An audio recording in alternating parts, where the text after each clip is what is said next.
Prochain événement qui aura lieu, qui est très important et qui aura lieu à Paris.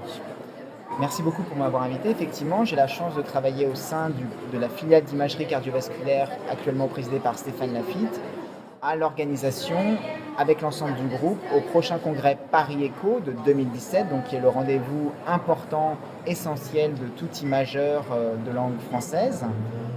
Paris Echo, c'est Paris Echo, mais ça n'est pas que Echo, c'est ultrason et aussi imagerie de couple. Donc c'est un congrès qui traitera de toutes les techniques d'imagerie du cœur et pas que de l'échocardiographie, car aujourd'hui, dans notre pratique quotidienne, nous utilisons bien sûr principalement l'échographie en première intention, mais dans bon nombre de situations, on a recours à l'imagerie de couple pour compléter des données que nous ne pouvons pas obtenir avec l'échocardiographie.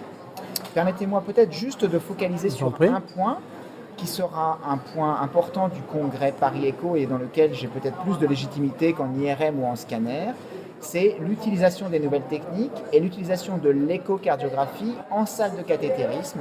Et au cours de Paris Echo, on développera beaucoup le MitraClip, l'utilisation de l'imagerie 3D pour guider les procédures de clip mitral, mais aussi les autres procédures sur la valve mitrale, que sont le Mitralign, et peut-être aussi bientôt les prothèses percutanées de la valve mitrale et les prothèses percutanées de la valve tricuspide.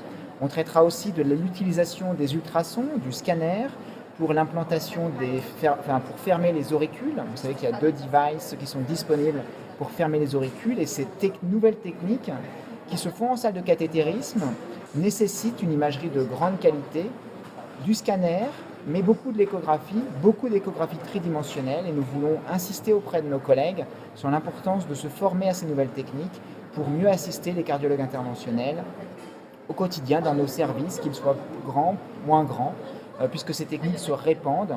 La fermeture d'auricule est maintenant quelque chose qu'on en discute régulièrement. Le MitraClip devrait aboutir à un remboursement dans les mois à venir. Donc il faut être sensibilisé à ces nouvelles techniques et venir à Paris Echo, ça va de soi. Je crois que le message est passé et puis au besoin, on réenfoncera le clou une autre fois. Très bien, je vous remercie Merci beaucoup.